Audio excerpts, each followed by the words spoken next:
Alors, bien, je vais continuer un peu. Je vais prendre le relais de ce que disait M. Derouin.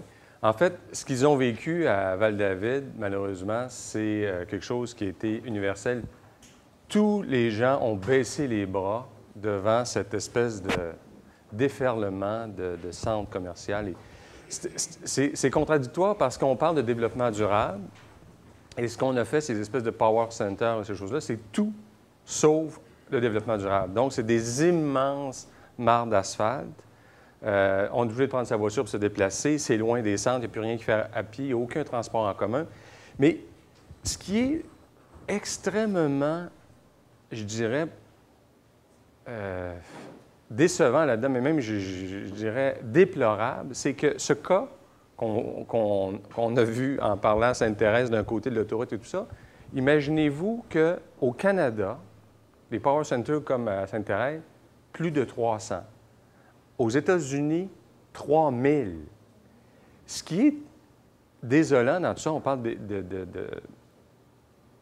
d'aménagement du territoire, d'occupation des territoires, c'est que tout ça se fait au déprimant d'un ancrage. C'est-à-dire qu'on refait partout la même chose. C'est comme si on faisait tabula rasa, excusez-moi l'expression, pour répéter partout le même modèle.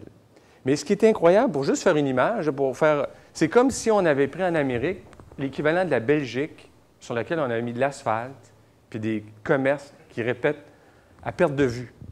En plein moment, les chiffres que je parle, ce n'est pas depuis 25 ans, là. C'est dans les 6 dernières années. Donc, c'est récent. Tout le monde est sensibilisé, tout le monde est conscient de ça. Mais ce qui est arrivé, c'est que les municipalités ont payé pour des infrastructures. Et c'était un désastre complet. C'est drôle parce que mon garçon, j'habite ici à Québec, puis il me disait, on parle de construction, mais qu'est-ce qui est important? Je dis, qu'est-ce que tu as remarqué qui s'est construit? Bien, il dit, les power centers. Qu'est-ce qui a pris de la place sur le territoire dans les 5 ou 6 dernières années? C'est ça. On est en une ère de surconsommation, puis on continue encore à faire ce modèle-là. Donc, c'est en termes d'utilisation du territoire ce qui est le plus désastreux. Et ce qui est encore plus dramatique là-dedans, c'est que la personne qui vous sert, bien, avant, excusez-moi, les mêmes cochonneries partout. C'est-à-dire que, disons, vous n'avez pas besoin. C'est-à-dire c'est les mêmes vêtements, les mêmes scies. Alors donc, la seule chose, moi, par rapport à ce désastre-là, comme architecte, bien, je veux dire, il n'y a rien de pire. L'enveloppe de tout ça, la qualité des constructions, je veux dire, il n'y a rien d'espace public, il n'y a rien de cohérent dans tout ça. Alors, je pense, en tout cas, je souhaite, et j'espère que ce sera la note positive, on a vécu dans la deuxième moitié du 20e siècle. C'était toujours plus loin, on s'est étalé d'une façon incroyable. Donc, on a déployé la ville sur des territoires incroyables. On a pris les terres agricoles. Donc, on a pris un modèle qui arrive une chance, d'une certaine façon. Là, je veux dire, on est allé au bout de ça. Juste pour donner des chiffres un peu qui vont vous sembler incroyables, bon, c'est le modèle américain où on pensait que le territoire valait rien d'une certaine façon. Donc, on allait de plus en plus loin. Mais ça a des conséquences énormes sur la vie des gens, sur les coûts reliés à ça. Parce qu'on a souvent pensé que le fait d'aller loin, ça ne coûtait pas cher. Donc, les personnes disaient, bien, je vais habiter plus loin, le terrain est moins cher, je vais me construire. Donc, c'était une espèce de logique de développement sur laquelle a été bâtie l'Amérique. Pour donner des chiffres, une ville comme Houston est 40 fois plus étendue pour la même population, par exemple, que Barcelone, en Europe.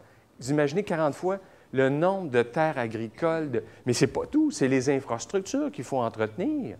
Mais on prend un exemple. Montréal, l'île de Montréal, c'est la même population que Paris intramuros. Ça fait 10 km, un petit cercle, Paris est là. Là, on a l'île de Montréal. C'est la même population. Mais là, je ne parle pas de la banlieue, parce que là, si on parlait de la banlieue, là, on a moins de monde pour encore un territoire incroyable. C'est, en plus, une espèce d'esclavage incroyable. Vous imaginez tout le temps de transport qui est perdu. Et c'est assez incroyable parce que j'ai habité avec mes enfants. J'ai habité quelques années en Europe, mais je me rappelle la première fois que je suis allé avec mes enfants, on a habité là. Mes enfants étaient jeunes. J'habite à Rome, dans le plein cœur de Rome, sur une piazza. Puis là, mes enfants arrivent un peu découragés en disant, bien, il est où le terrain de jeu? Puis c'est où la pelouse? Tout est en pierre, en se disant, ça va être l'enfer ici. On ne pourra pas vivre comme personne. Ce que ça permet de vivre, parce que c'est beau d'aller le visiter, mais de le vivre au jour le jour, c'est de voir comment c'est une autre conception complètement de l'existence. Je n'ai pas eu d'auto pendant 1 an. La seule chose qui est incroyable pour dire comment nos habitudes sont très fortes, j'ai juste eu ma sœur est médecin. Après 1 mois, j'avais mal dans les avant-bras. Je me demandais pourquoi. Je parlais de ça à ma sœur. Elle m'a vu revenir. J'allais faire des courses. Mais j'étais encore dans le modèle nord-américain. Tu pars, là, puis tu n'achètes. Tu t'en vas. Puis c'était tous des petits magasins, mais tu t'achètes ici, tu achètes ça. Puis à un moment donné, tu te ramasses. Puis là, elle dit, regarde autour de toi. Vois-tu un autre cave qui se promène avec ça? Ils vont acheter ce qu'ils ont besoin pour la journée. Ils ont tous leurs petits sacs. Ils placotent un peu, puis ils ont tous des produits frais. Sur la place du marché, ils n'ont pas besoin d'acheter des affaires congelées puis de se promener. J'étais là, puis ça m'a pris 1 mois quand même à changer le modèle, puis qu'il a fallu que je me quasiment arrache les bras pour ramener avec mes grosses affaires et me dire, bien voyons donc. De dire, hey, je vis dans un espace plus petit. Je jouais au ballon avec mon garçon sur la place, puis tu commences à jouer, puis les gens sont là. Puis tout un modèle complètement à l'opposé, minimum d'énergie. Mais ce modèle-là, là, on a l'impression que ça n'a quasiment jamais existé ici au Québec. Mais ça a commencé à l'après-guerre. On regarde la ville de Québec ou on regarde la ville de Montréal avant la Seconde Guerre mondiale. Bien, il y avait le Vieux-Québec, puis il y avait le quartier Montcalm. Le quartier Montcalm avec un tramway qui faisait le tour. Puis à un moment donné, au départ, c'était avec des chevaux, mais c'était toutes des distances très, très courtes. C'était une ville dense. Donc, l'historique de l'étalement, de la quantité d'énergie, ils disent qu'à Québec, par exemple, c'est la ville en Amérique du Nord où il y a plus de kilomètres d'autoroute par habitant. C'est-à-dire, en termes de développement durable, on a du chemin à faire, là, hein? Alors, c'est inimaginable. On parle encore, malheureusement, de faire ces éléments-là. Alors donc, ça coûte une quantité incroyable de territoire, ça coûte en entretien énormément, puis c'est tout le temps perdu. Il y avait la logique économique, puis elle est complètement devenue fausse. Je donne le comparable. Il y a 10 ans, là, je ne parle pas de quelque chose d'il y a très longtemps, j'ai un frère et une sœur qui s'en vont habiter à Montréal. Pour la logique économique, tu dis, bon, alors j'en ai un qui s'est installé sur la Rive-Sud à Boucherville, puis il y en a un autre qui a acheté sur le plateau. Ils ont mis le même montant d'argent, il y a 10 ans, pour acheter chacun une propriété. On voit que les tendances changent complètement. La propriété a monté un peu sur la Rive-Sud, mais celle sur le plateau, elle a explosé. Donc, ma sœur qui est artiste est devenue millionnaire, puis mon frère qui, lui, était dans le business, qui était acheté à Boucherville, son placement, bien, il a stagné, puis tout le temps qu'il a perdu, sa conjointe a fait un burn-out parce qu'elle a conduit les enfants, puis c'est fou, là. C'est de l'esclavage incroyable. Quelqu'un qui fait le bon choix de dire « je m'installe à proximité d'un marché public ». Et c'est là, et c'est ça qui est intéressant, je pense, de voir, c'est de comprendre que la nouvelle génération, je travaille surtout à Québec et Montréal, mon équipe, c'est des gens qui ont 30 ans, il n'y a personne qui a d'auto. Ils vivent proche du lieu de travail, ils viennent à pied, ils vont faire leurs courses.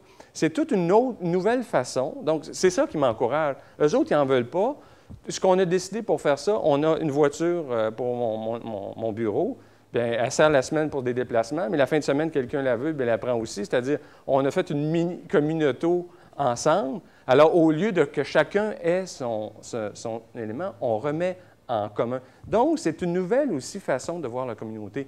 Au lieu de voir, je prends les deux paradigmes, dans le fond, je prends mon frère puis ma sœur, c'est un qui vit dans le 20e siècle puis un dans le 21e siècle. C'est-à-dire que tu veux ta piscine, ton auto, ton barbecue, ton affaire, que tu ne partages rien, puis tu mets tout autour de toi, tu gaspilles du territoire, tu gaspilles du temps précieux et tu gaspilles de l'argent. Tandis que de retrouver, c'est ça la grande tendance maintenant, partout, c'est de ramener les gens, si on veut, à distance de marche et d'utilisation du transport en commun.